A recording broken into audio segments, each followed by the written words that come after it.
Okay, can everybody hear me now? I had put in the microphone because there will be wind noise on this tour. So not quite sure why that wasn't working. Can you let me know in the chat if sound is now on? That's quite unfortunate. Let me see if there's anything else I can do.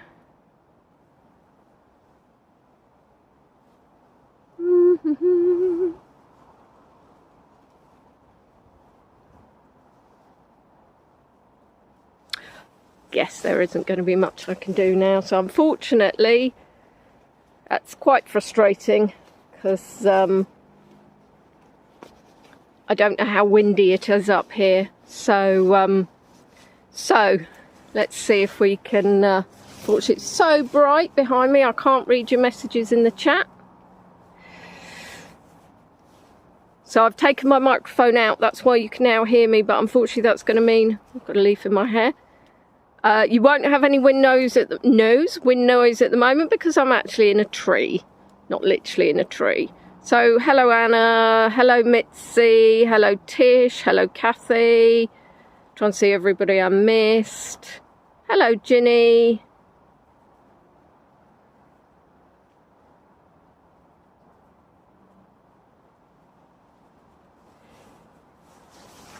A leaf in my hair and a song in my heart, indeed. So, how is everybody? This is going to be possibly slightly different to my normal tours. Possibly not. Really depends how it goes. As I was saying when there was no sound, welcome to the Leonie's YouTube. I'm Leonie. And this is a tour of the Ghosts of Bluebell Hill. If indeed you're not watching live, you could scroll through to 15 minutes, which is when the tour proper will start. If you are watching live, this is an opportunity to tell me there is no sound, talk about chocolate and birthdays. And indeed anything else that comes to mind. Yes, it was Leslie's birthday yesterday. So she obviously had a fabulous day, and now she has her fabulous birthday plus day because she's with us all, just about to get frightened silly. I am wearing my Christmas pudding hat, but I'm hoping not to show my Christmas pudding hat because it doesn't really fit into the Ghosts of Bluebell Hill, but it's the hat I grabbed and it is getting colder. There are leaves falling behind me. It's very atmospheric. I will no doubt end up with a few planted on the top of my head. 72, Leslie, is an amazing time to enjoy what is going to be a wonderful year. I was trying to think if anything exciting happens at 72, but I think the only thing that really exciting happens is that the day after you become 72, you actually go to a ghost tour. Hello Martin from Canada. See, 73 will be more exciting because that's the year of my birth. I was indeed, hello Wendy, David and Daisy. I was indeed traipsing around London yesterday. I did indeed try to lift up a bar of gold, which was 13 kilograms. It's obviously very secure. And I only managed to actually lift it by indeed shoving it, really. But then I thought about it, and really, it's only 2 cats. So, you know, it can't be that heavy. You class it as an achievement, it adds up to 9. Oh, yes! My lucky number 2. So you're right, 7 plus 2 make 9. So 63 is also a good one. 81, 90, because the 0 doesn't count when we add up. Yes, how exciting. Ah, the Sandersons here. Hello, well, Pori, I missed you. Join. Apologies if I'm missing anybody else. I must say, this is my winter coat. I cleaned it last week, washed it, ready for the winter. And it was only yesterday I managed to get food down it. So I'm really rather annoyed. Really rather annoyed indeed. Hello, Mummy Claire Sanderson. So yes, you can't see because I've obviously covered myself up. Well, I mean, I would have done. I'm not walking around in this weather not being covered up. I need to cut down on my chocolate, guys. When I went to see the doctor, she did say we need to arrange a cholesterol test. So since she said that, I've been shoving everything in my mouth which has fat in it. So pizzas, cakes, chocolate, just in case, you know, I'm going to be told that I can't have them anymore. I don't think I need to worry, because when I went into the surgery to say nobody's made contact, apparently some nurses have left, and the first appointment isn't till about, they're booked up till about mid-December. That'd be nice. Just before Christmas, go in and get... Sure, there must be a vampire around here that'll do it for them. Hello, Dawn. I'm guessing they wouldn't send the results, though, off, would they? They'd just have it in a soup. Well, that was a very, very forceful pee. Your previous GP said you were fat. How does he know? He never met me. How rude. Or she. Ooh, stereotyping there. So I am bouncing around a bit. It is rather cold. I have got my wellies on because I'm so fed up of ruining my shoes on tours. But they are not as, shall we say, insulated as my lovely boots. Surgery on what? No, GP surgery, so we call it the doctor's surgery. You don't really, I mean, you could go for surgery, but it'll only be minor surgery, like a minor surgery, like a stitch, maybe. You probably wouldn't get that done. Anyway, go for general practitioner appointments. And to be told we're fat or have high cholesterol by the sounds of it. Sorry, the doctor, hello Laurie, the doctor is told me that you had a cholesterol. See whether or not I have high cholesterol or not. Or maybe they'll turn around and go, you have low cholesterol, eat lots more rubbish. And I go, huzzah, thank you. It's unlikely, I feel. But you never know. Mr. Baloo is on his steroids. We have had to wait giving him the chemotherapy tablets because I need to know, because apparently he's going to be like a radioactive cat, emitting all these things. I need to make sure that he's not going to do something to my lovely others. So hoping to get a call back. I've got so many pills now. I've got Milo on hypothyroid every morning. Then every other evening he has a steroid. Baloo has a steroid twice a day, one in the morning, one in the evening. And then waiting for the chemo on Monday. Tina's up. She's barely awake, which is just the way she's going to enjoy her ghost tour. Tina has been waiting, bless her, a long time for this tour. I do know that when we came to Bluebell Hill, I did mention a ghost tour that I would do here. And Tina was quite excited, and I think that's about a year ago. So I like to keep people in suspense. A lead coat for Blue. I'm not sure, that probably, maybe a little, yeah, what do they, armour. That's it. A little bit of a coat of armour. That wouldn't be at all annoying when he came upstairs in the middle of the night. Crunch, crunch, crunch, or whatever noises that a coat of armour makes. It's probably not a crunch, is it? Hello, Ronnie. So, yes, well, he's very good, Baloo. Well, he wasn't. The first time he had his steroid, we had to have a bit of a fight. 5 goes to try and get it down the back of his mouth. Not easy, because he's got a lesion on his tongue for something else. Anyway, normally he takes his flea tablets in his food, so I was hoping it'd be the same, but I thought maybe it doesn't have the aroma or the flavour or the smell or whatever. Anyway, so the next day I did indeed try it, and he had it from his meal. So, from his meal, he had fish and chips. No, he didn't. I'm trying him also on a different food, which he seems very excited about. More of a meaty pate type of thing. So the tablet goes in a little bit more easily. Oh, the fun and games at meal times. What can I say?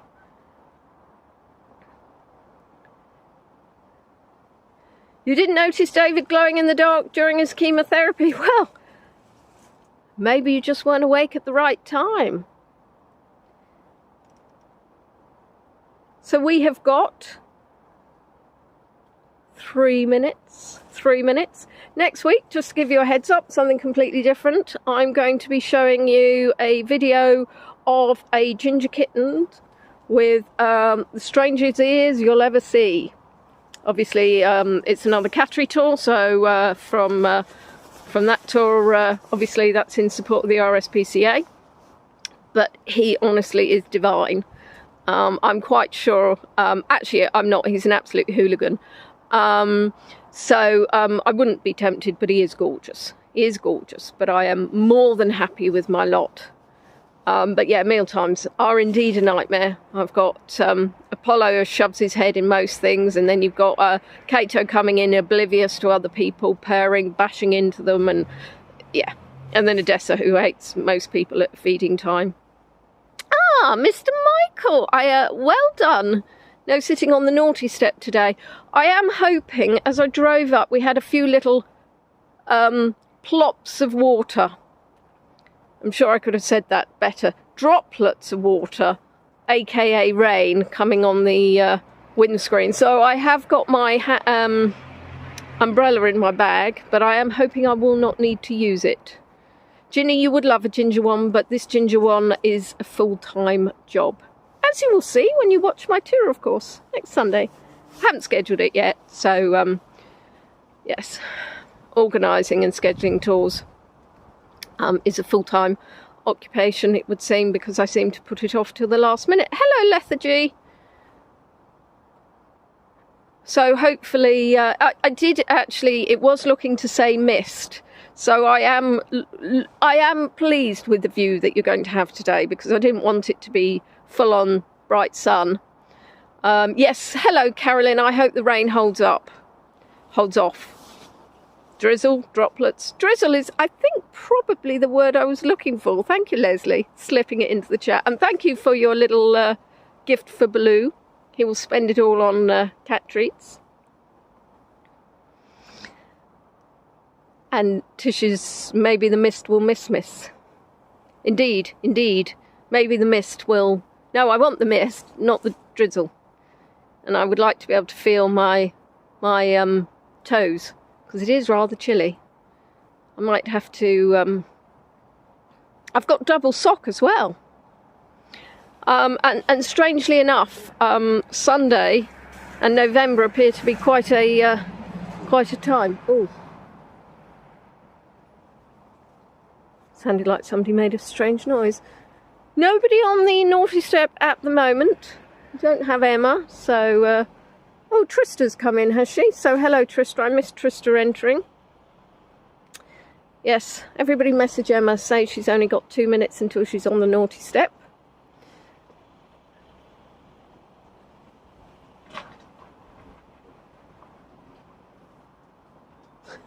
Had the same noise again. Probably not a person, it might just be a dog. Thank you, Leslie. If people enjoy the tour, please do like, tip and share. No, Mike's here already, Tina. He's already announced his arrival. Oh, I'm sorry to hear that, Trista. Emma enjoys the naughty step, Susan. She's started making her own decorations. And I think she may have done a bit of graffiti as well, but you'd have to ask her. Well, no, Mike's not early, Mike's on time.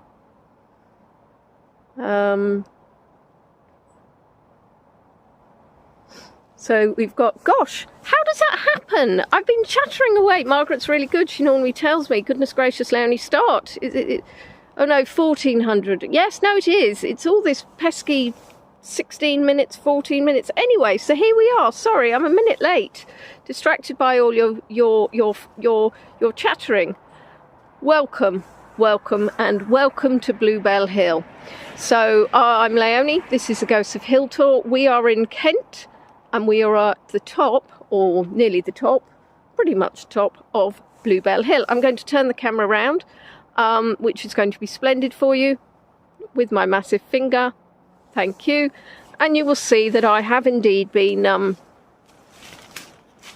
hiding. Oh, Margaret, no need to be polite. I clearly can't tell the time. Unfortunately, I don't have the time on Prism. I only have the number of minutes. And clearly I can't count.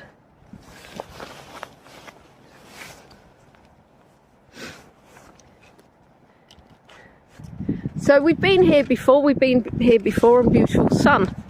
And now here is not beautiful sun, which is absolutely what I wanted for us all. Now, Bluebell Hill has a long history.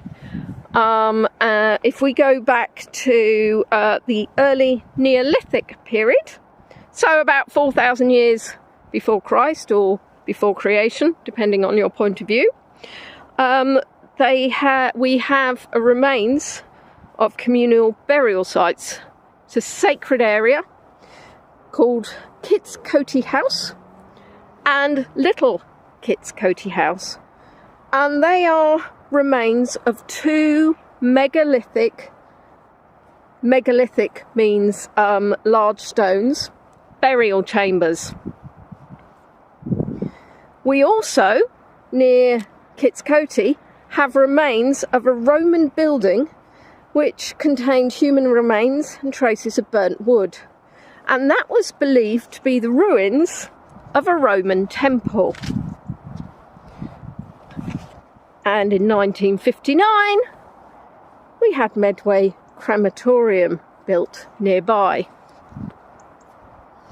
Now, if you Google, put in Bluebell Hill and Ghosts, you will get a plethora of results. There are various books. Neil Arnold has a Facebook group that he manages about the ghosts. He does ghost tours. He's got books. There are several films on YouTube. And we've had a range of paranormal sleuths and mediums who visited the area.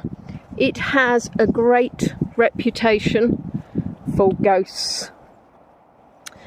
And we're going to be talking today about why we think that is, because of course we don't know the answers. We'll never know the answers. Or at least not in this lifetime. Now, on Friday the 19th of November, in 1965, Suzanne Brown, she was 22, was driving a Ford Cortina. It was about 11 o'clock in the evening, and she'd been to her hen party. And in the car was Judith Lingham, she was 22, Patricia Ferguson, 23, and Gillian Burchett, 23. So they had a bit of fun, and they were coming back. Unfortunately, Suzanne lost control of the car near the Lower Bell pub and was in a crash with a Jaguar. Now, the Jaguar was driven by Harry Backhouse. He was 29 and had a passenger, Sheila Baird, who was 28. So all people in their 20s. Now, Suzanne was actually due to be married the following day at the Roman Catholic Church of Our Lady in Gillingham. And that would have been on the Saturday, the 20th of November. Unfortunately, friends had to turn people away at the church. Unfortunately, Judith Lingham, she was a stockbroker secretary in London, died at the scene. Patricia, a teacher, shortly died. Suzanne, so Patricia was taken to the hospital and died. Suzanne was taken to the hospital. She went into a coma. Sadly, she also died. There was only one survivor in the car, which was Gillian Burchett. And Harry Backhouse and his passenger both survived. Her fiancé, Suzanne's fiancé, was Brian Wetton. He was an RAF photographer, he waited by her bedside at West Kent Hospital in Maidstone, hoping that she would recover, but she didn't.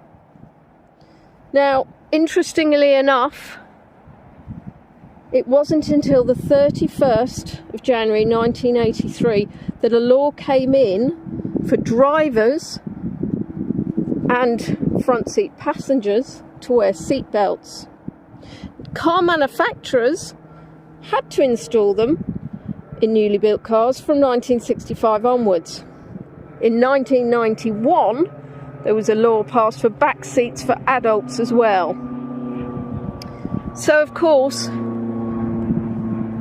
seat belts stop many tragedies like this happening today. Suzanne came from Adelaide, Australia, and she and Brian had booked passages to Australia, and he planned to start a photography business there.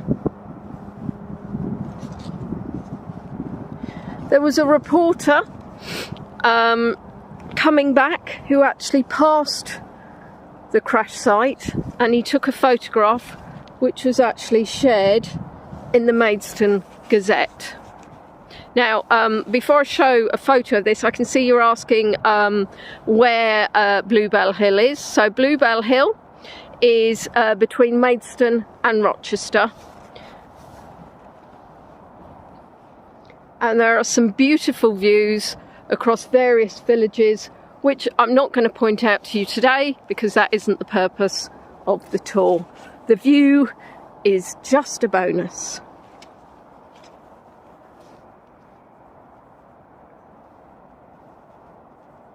And as you can see, there's the Maidstone Gazette. Girls die in wedding eve smash. And what I find utterly horrific is the fact that family and friends would have actually seen this article, and this is one of their loved ones who's passed away. This was on Friday the 19th of November in 1965. So actually those ladies could have been alive today.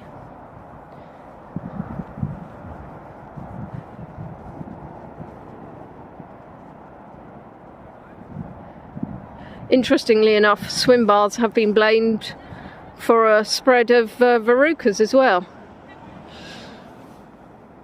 Now, when we're talking about location, I've got a couple of maps to show you. So if you look at this one here, oh, that's interesting. I was trying to do it so it matched up. Didn't quite. So you can see, I know it's small, but you can see I'm at Bluebell Hill picnic site. It's the A229, which is now the main dual carriageway. And you can see at the bottom, Kitscoty megalithic burial chamber. And then you can also see the Lower Bell, which is where that accident happened.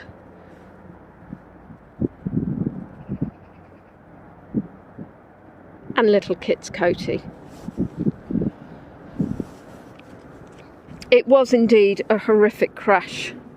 Now, West Kent Hospital was the town's main hospital, and it was open for over 150 years before Maidstone Hospital opened, and that's embalming, and that opened in the 1980s. The A229 is now dual carriageway, and it's actually a very busy road, and we're walking towards it now.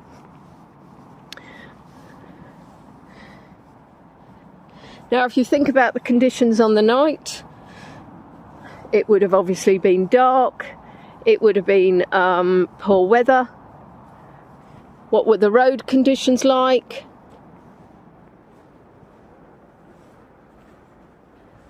And of course,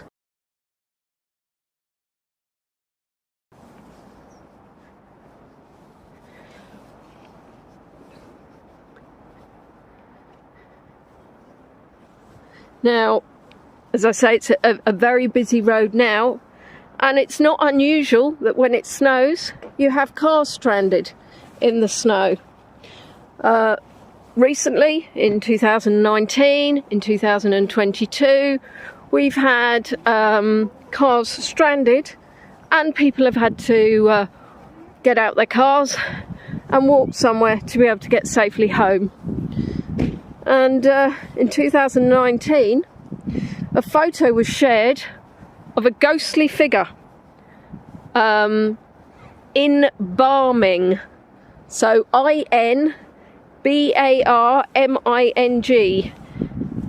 Most of you guys should know where Barming is, as that's where I hail from.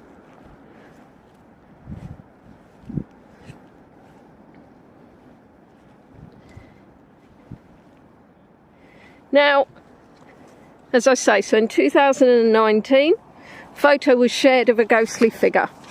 Now, I look at this and I do not see a ghostly figure. If you look to the right, it looks like the back of a road sign.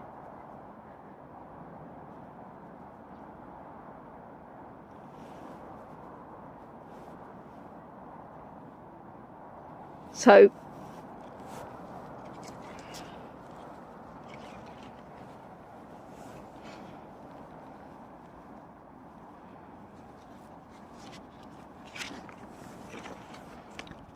I'm afraid if there's a bit of buffering, it is probably down to the weather, but it seems to be good for some people and not good for other people. So I'm not sure that there's anything I can do on my side, unfortunately.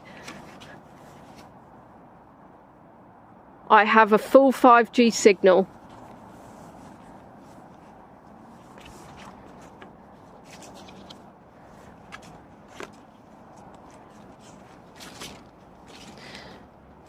There have been numerous sightings of a female hitchhiker on Bluebell Hill.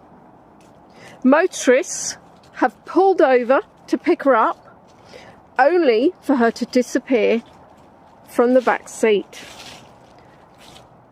There have been reports of a woman running out in front of cars late at night, often locking eyes with the driver before being hit and vanishing. In 1969, a man from Rochester was on his way back home late at night, and this is in 1969, and he saw two pedestrians walk towards him, then they disappeared. A little while later he saw them again, where they were walking across a road and a car drove straight through them.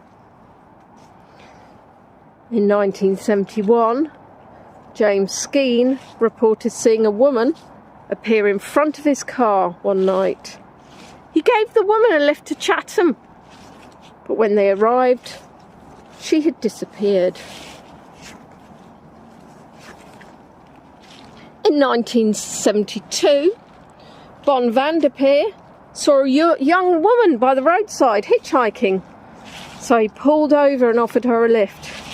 She had a pale complexion and a distant expression. As he drove, he became uneasy. When he turned to check on her in the back seat, she had vanished.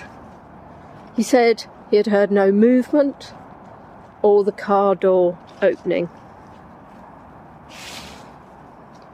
In 1974, Morris Goodenough, a bricklayer from Rochester, drove through Bluebell Hill in the early hours of the morning, and a young girl jumped in front of his car. He said, "My car hit her with a hell of a bang." He jumped out and she was lying in the road injured. She had a cut to her forehead and grazes. He covered her with a blanket and he tried to flag down passers-by, but nobody stopped. He thought it was a bad idea to put her in the car, So he went to Rochester Police Station.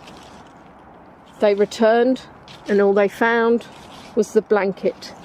They searched the area and found nothing. At dawn, they resumed the search with tracker dogs. No scent, no tracks or blood could be found. Checked hospital admissions. They did a newspaper appeal for the missing child, but no one came forward. He was interviewed by the News of the World, which is a UK newspaper, or was a UK newspaper. Not even sure it exists anymore. And was adamant he had hit a girl. "I'm not going mad," he said, "but where did she vanish? I'm still shaking from the experience." So the press decided she was a ghost. It's a girl. It's close to the site of the 1965 crash. She'd vanished and there was no damage to his car. Of course, this is back in the days, Laurie, I imagine, when people are opening the car doors for women. In 1992, a newspaper headline, "Ghost Girl Seen Again." One late Sunday evening in November, Ian Sharp, a 54-year-old coach driver, was on his way home to Maidstone. A young woman appeared in the front of his vehicle. He was doing 55 miles an hour in his car and he thought, well, she's seen me. She stared right into his eyes as he hit her. Her body went under the bonnet. He slammed on the brakes and he jumped out. He said, "I honestly thought I had killed her. You can't imagine how it felt. I was so scared to look underneath, but I knelt down and there was nothing there." He looked around the vehicle and at the side of the road. Nothing. So he went to Rochester Police Station, where of course they explained the history of the ghost, but went back with him to the scene. They found nothing. He later said it was the most terrifying experience of his life. He actually features in films on YouTube, talking about the fact that he doesn't believe in ghosts, but how else? What else could it have been? And 2 weeks later, Chris Dawkins was driving along and repeats practically the same story. He was coming back from Brands Hatch. He'd been out with friends. He saw a woman. She was looking at him and he hit her. He rang his father. He was in such a state. And his father then contacted the police, who came out. But they could find nothing. Later in that November, 2 motorists reported to the police hitting a woman wearing a red scarf near the Robin Hill Lane junction. They searched, but nobody was found. Paul Tonner wrote that he was a member of Kent Air Ambulance Service, which was based at Medway between 1964 and 73. One Christmas Eve night, while he was driving back from Maidstone Hospital in an ambulance after they'd taken a patient there, he was driving up Bluebell Hill and he saw a woman in a wedding dress step into the road. His companion in the vehicle asked where she was going and she wanted a lift. So he opened the rear of the ambulance and she got in. They drove to Rochester. When they opened the doors, it was empty.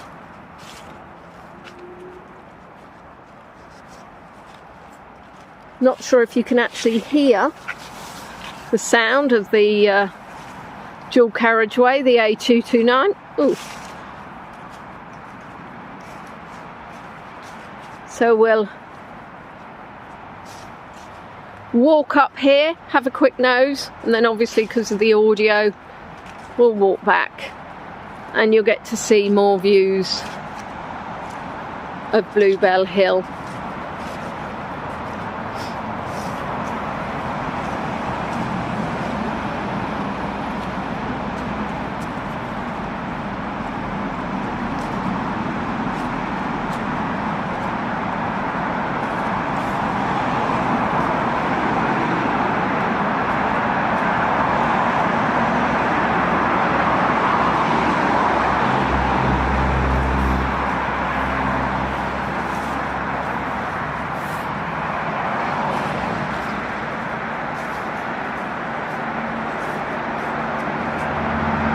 Hopefully, if you look on the left, you will actually also be able to see the cars. And you can see just how busy and fast the traffic is. Now, what I would say, of course, in 1965, this wasn't the same road.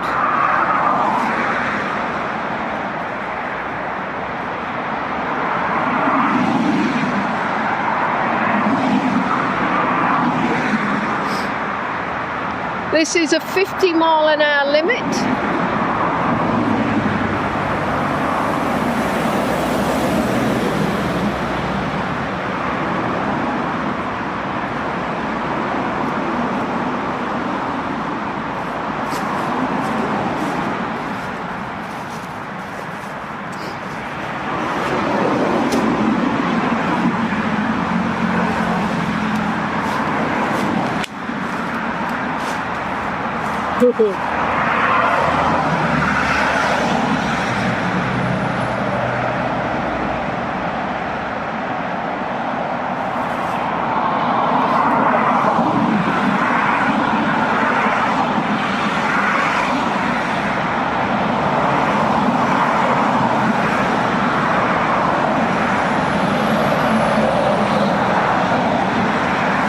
So as you can see, apart from the dilemma of how to get down, that is a very busy road now. Of course, you wouldn't have had those levels of traffic.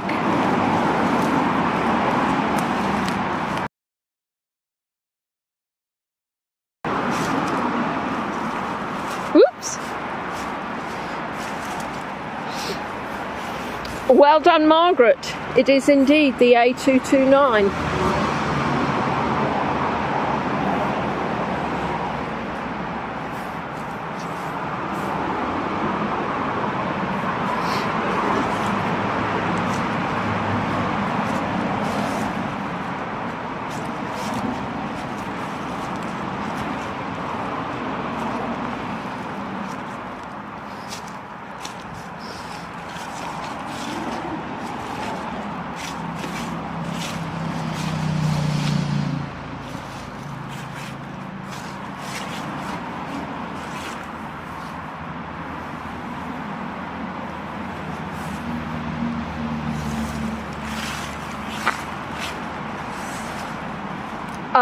No, I don't think it was deer.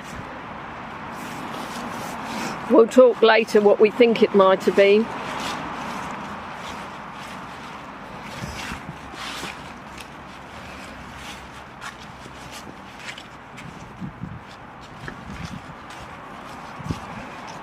Well, I move on to talk about Emily Trig.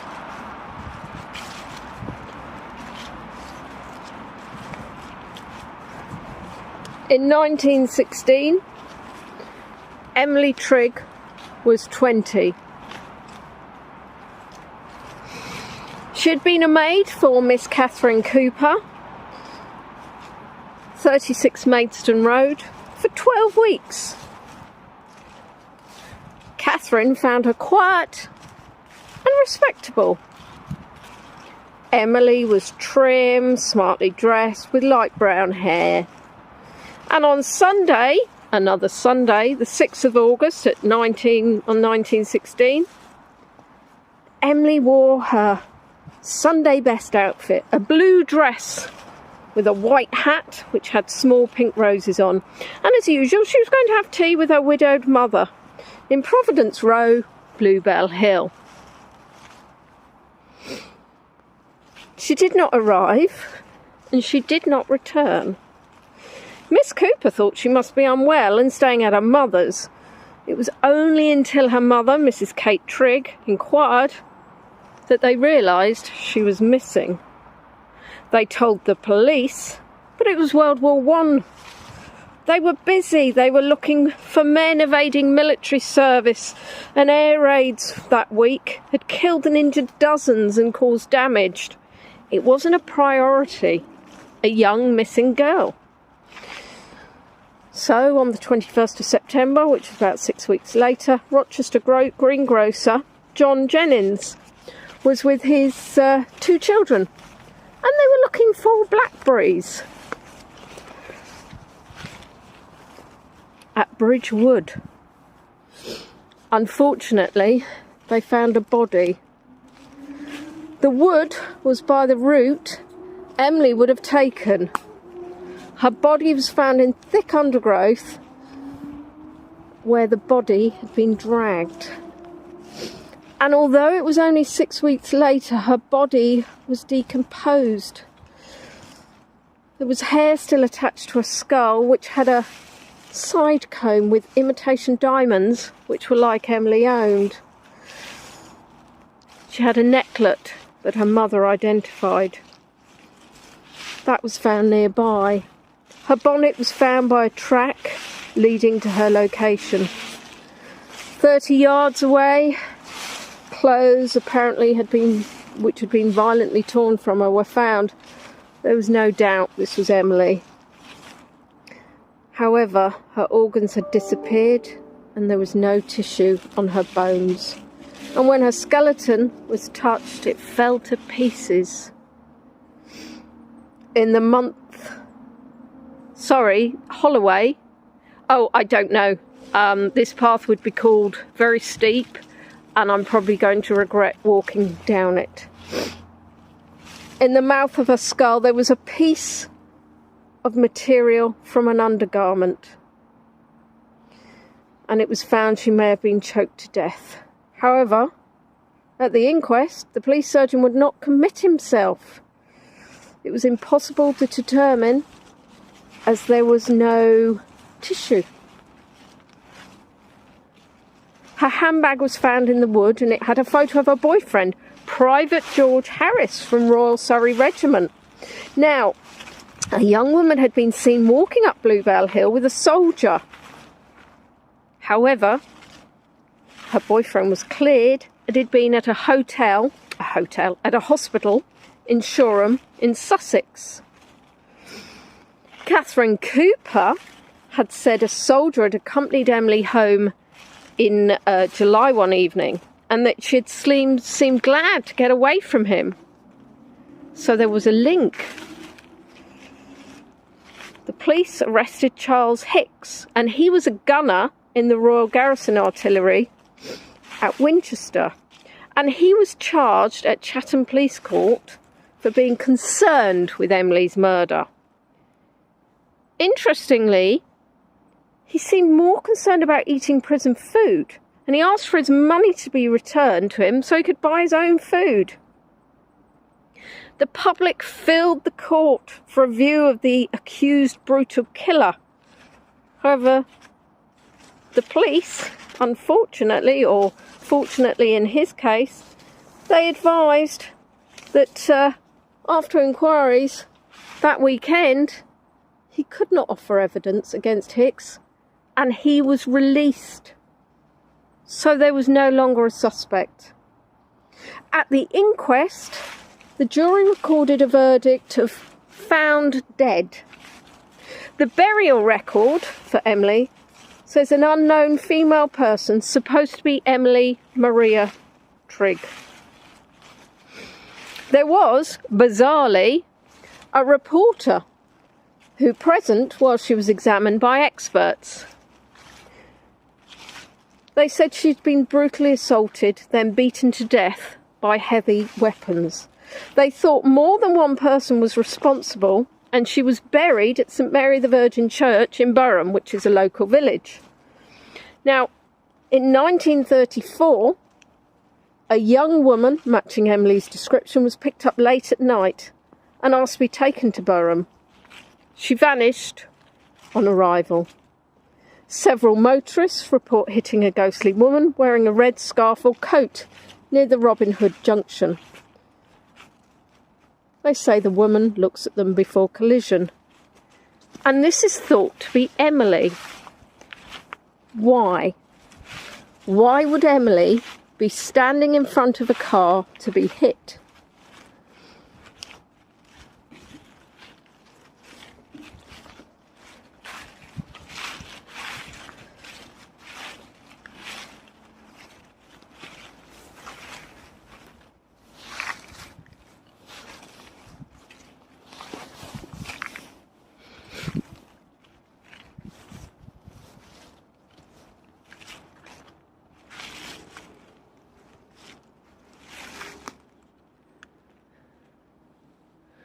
Her poor mother was distraught, obviously.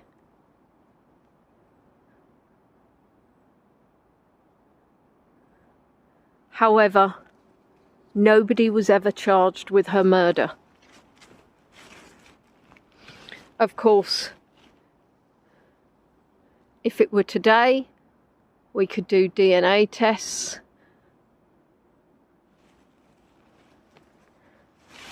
You'd have CCTV. I think the decomposition is unfortunately more than likely that she was probably there was probably some animal interference after 6 weeks in the woods.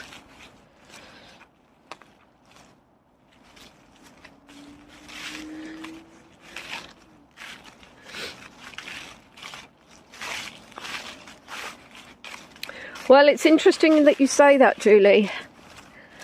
But on another nut tour, I might talk to you about sightings of the beast of Bluebell Hill.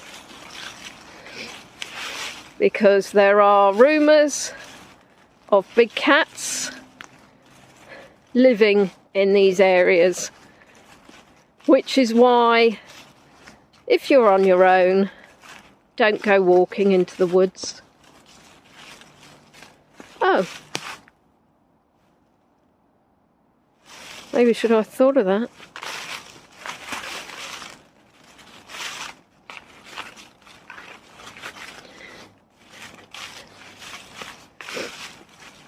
Now, what is a ghost? So a ghost is a soul or a spectre of a dead person or animal. And they're able to return in some form. Maybe a likeness to the dead as a living being, or they may take other forms. Now, ancient belief is that a human spirit is separable from the body and can continue after the body has died. And in some societies, funeral rituals are believed to prevent the ghost from haunting the living. Are ghosts lost souls unable to find peace?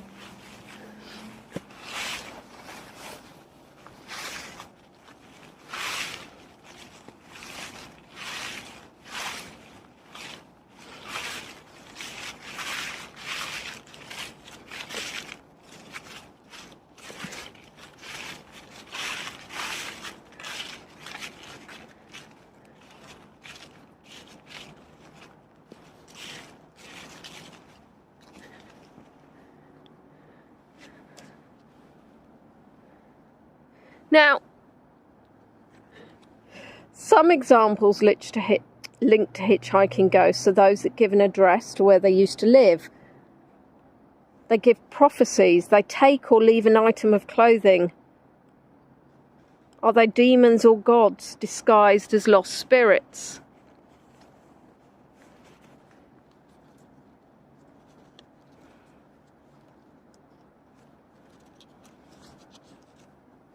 Now, apparently, Judith Lingham's family said people turned up at the house, advising that a girl had asked to be driven there, but then she had disappeared. Could it be a haunting, a playback of events? Could it be highway hypnosis? So driving for a distance alters consciousness, so it's possible to self-induce a hallucination. Driving by night could do the same. Or there's theories about Bluebell Hill's transmitting station, which is a broadcasting and telecoms facility. The brain is triggered by electromagnetic fields or power lines.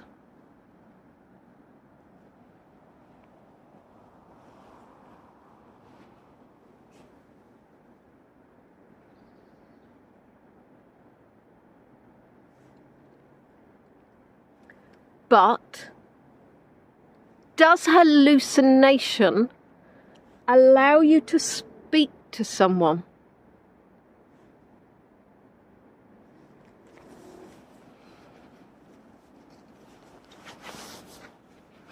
If you're driving along at night, it can be quite hypnotic. So I can entirely see that you could actually, if you're tired, you could start to hallucinate. But then how do you explain Ian Sharp and Chris having the nearly identical hallucination?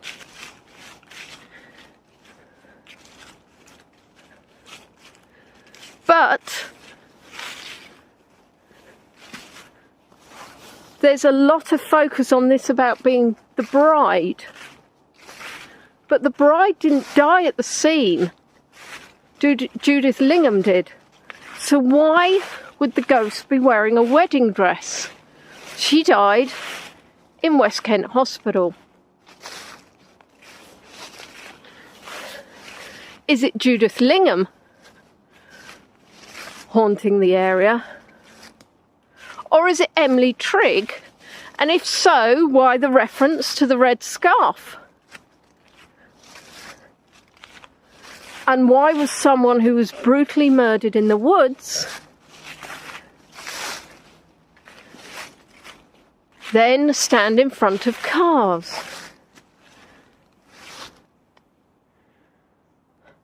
I was so spooked that looked like a skull for a moment.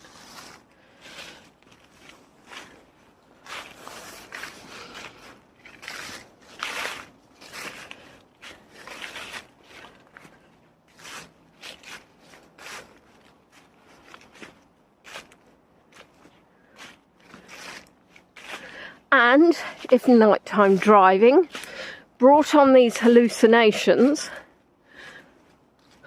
why are we having so many reported in the same place? Now,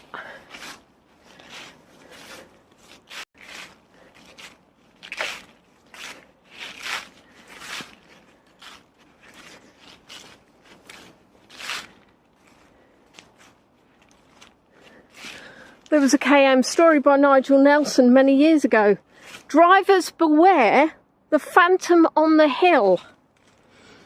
Kent Live did a more recent story by Lauren McDougall. The terrifying tale of the Bluebell Hill bride. So is there an element of suggestion?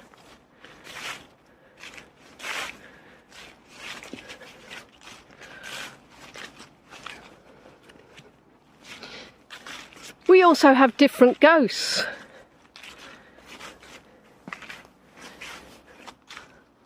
We have the young girl in my first example. There wasn't a girl in the car. Emily Trig wasn't a young girl. Well, she was 20, which is actually rather young, but not a girl. Are we suggestible? But then these are people that haven't heard of the legend that are reporting the tales. Grown men going to Rochester police station, terrified that they've hit someone. In one of the YouTube films, the police actually commented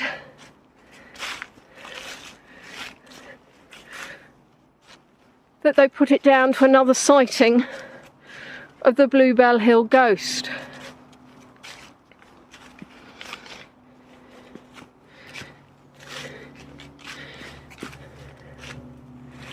And there's another sighting of a haggard old woman who stares at drivers, looking angry, wanting them to leave. In fact, one family drove past and she hissed at them and shaked sticks.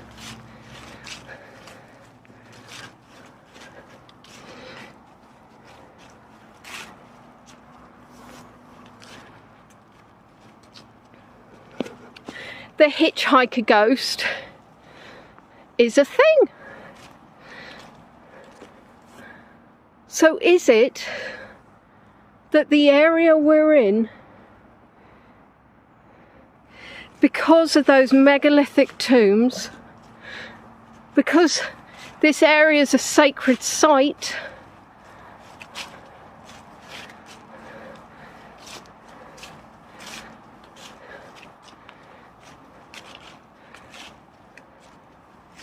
is this why we're seeing so many incidences? And you're going to have to bear with me, because I now need to walk up this incredibly steep path, and I can't talk and walk.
And weirdly,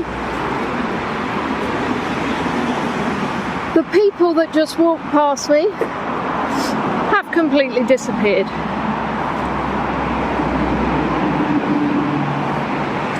So we're walking with the A229 to the right of us again, which is all that traffic noise.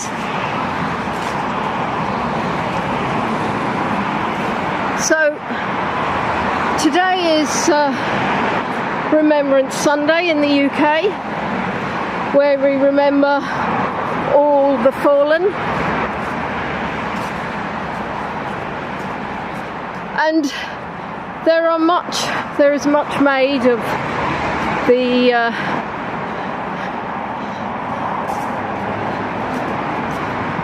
stories around Emily Trig, Suzanne Brown, Judith Lingham and Patricia. And what we have to remember is that these were women in their 20s, their lives in front of them. There were 3 teenagers when I was walking up the steps, and I didn't put the camera on them, and then I turned around, and I must have taken an age to actually walk up the steps, because when I turned round they weren't there anymore.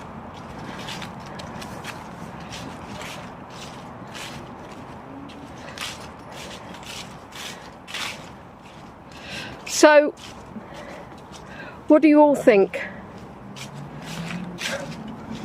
Are ghosts real?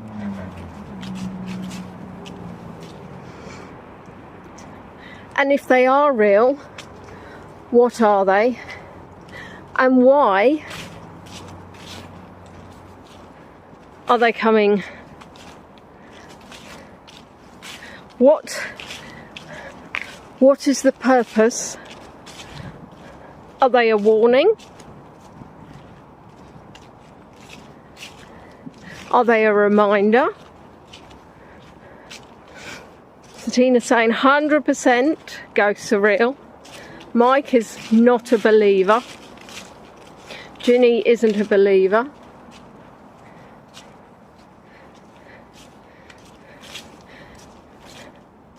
And how would you feel if you hit somebody in your car, and then when you went to find them, they weren't there? Pizzazz feels that ghosts are real. Tish wants to know.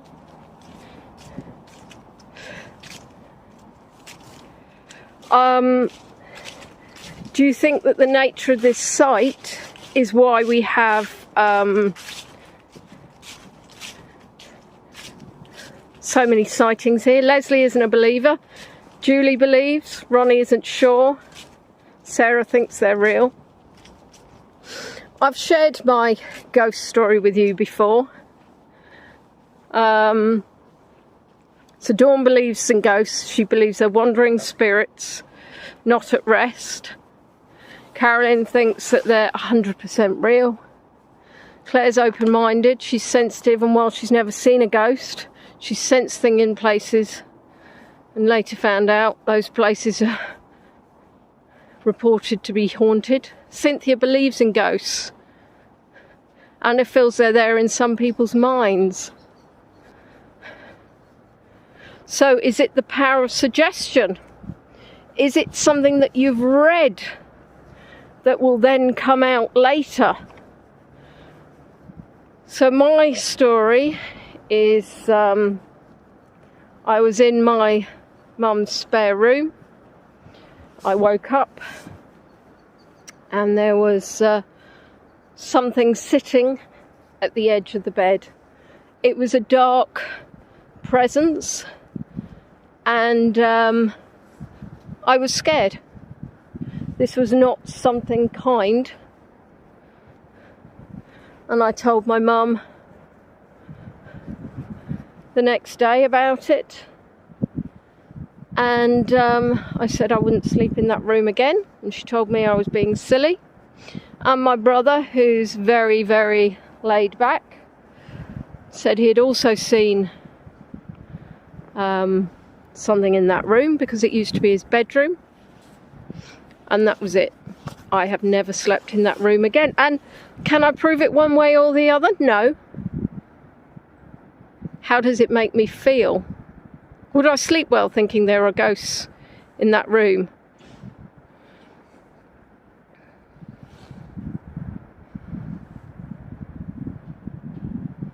Well, this is interesting. Ronnie says she's felt things. It could be taken 2 ways, Ronnie. Well, Pori says she hasn't seen once, so doesn't know. Ginny's if they were real, there'd be billions of them. Well, actually, I'm not sure they would be, because wouldn't they actually not all be walking around? Did I research the history of the house? I know it was built in the 1960s, but I also know that the neighbour on the other side has had remarkable bad luck. One person there bled to death. So I do believe there is a negative presence there.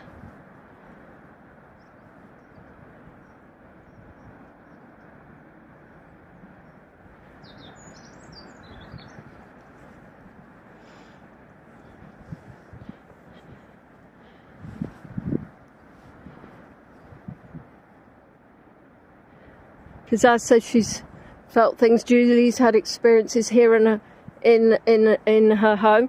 Have I seen or felt anything at the Mermaid Inn when we stayed in Dr. Sin's bedchamber? No. However, I was very clear I do not want to see anything. I think that I would never mock anything, and I would never say that they're not real, but I absolutely do not want confirmation that they are. I actually have spent hours and hours reading about the Bluebell Hill, ghosts, legends, history, and I actually had to stop at one point because there are many more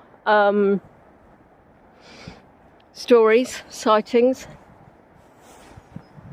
and after a while you start thinking to yourself, I'm actually going up to Bluebell Hill and I'll be walking around on my own and I don't need to scare myself.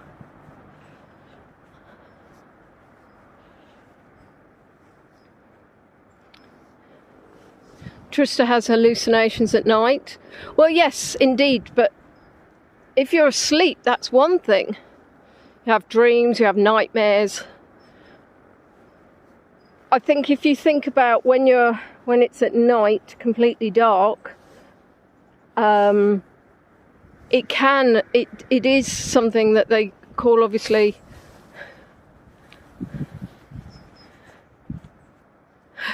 oh, Casey, you're here.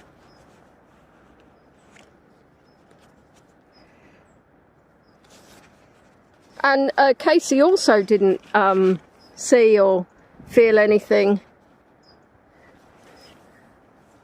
at Mermaid Inn. So highway hypnosis, and I think if you think about it, it would be, I was thinking as I was driving up, I think you would be very suggestible to hypnosis when you're actually in the car. Am I safe wandering around here alone? I'll let you know.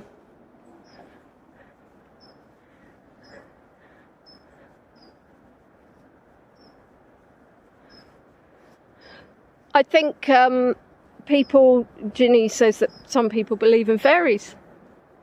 Oh, the hallucinations come when you're awake, not dreams. I once had some medication which I think reacted to another medication, and I had two hallucinations, one of which I can't remember, but I know one of them was that there was a giant spider walking towards me on the bed.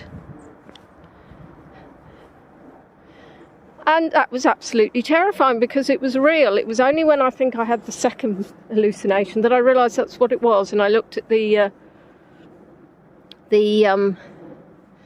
whatchamacallit on the tablet, read all the things. Lamb is here with me. Thank you, Tish. That's very nice to know.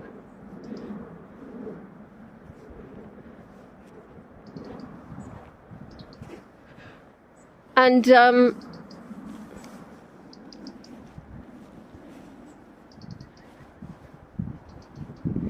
Casey is, yes, Casey is on the naughty step, but that's fine. She can watch back because it's on YouTube. Oh, I wouldn't want to repeatedly dream that, Leslie. Once was enough.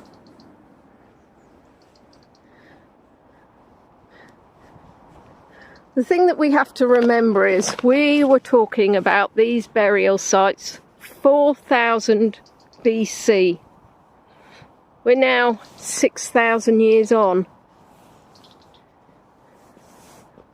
Imagine what has happened in this area.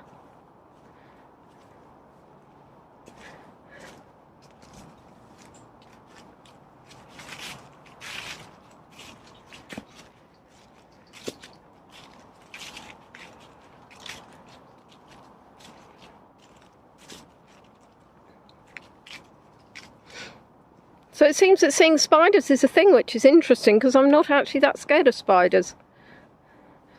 I let them all live in the house, unless Peachy considers them a snack.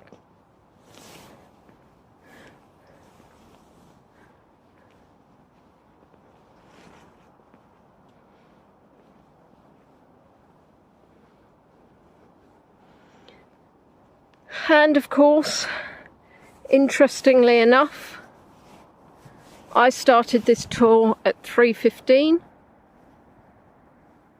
and this is part of the article I read about Emily Trig.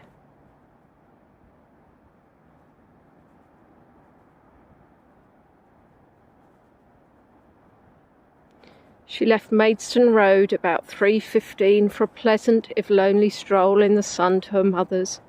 She did not arrive, nor did she return as expected to her employer's home that evening.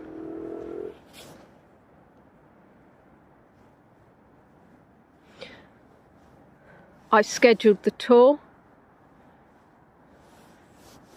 before I read that, and it was only this afternoon, as I was getting ready, that I made the association.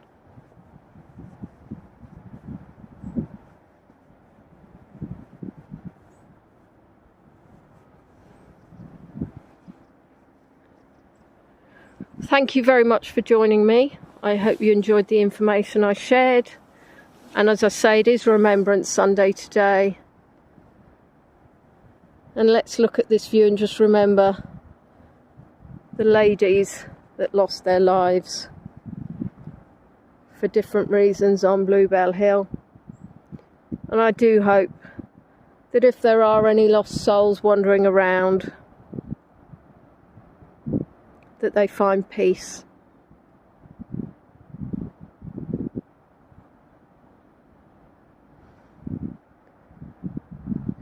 I like to think that I'm glad I didn't schedule this as a sunset tour, because Mike then would have had more material to remind me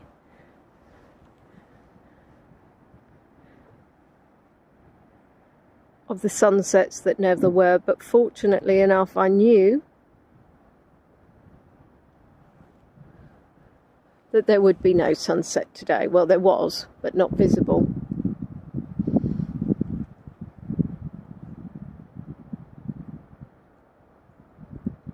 Thank you. I really appreciate those who've liked the video, those who've sent me a tip, either via my Buy Me a Coffee or my PayPal. It really does help, especially on new tours when you spend a lot of time researching.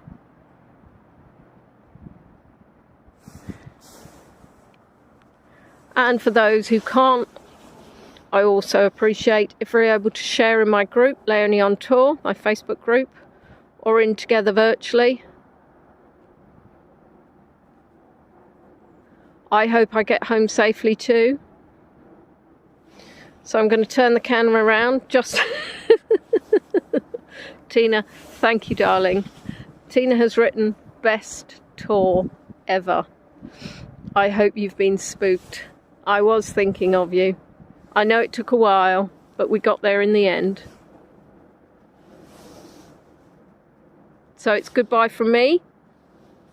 Now don't forget, next Sunday we've got a cute ginger kitten who's absolutely going to steal your heart. Thank you so much for the love for Baloo and support. It does help. Knowing that he's loved across the world is a wonderful feeling. Take care, everybody. Wishing you all the best for a wonderful week ahead. Take care, lovelies. Bye-bye.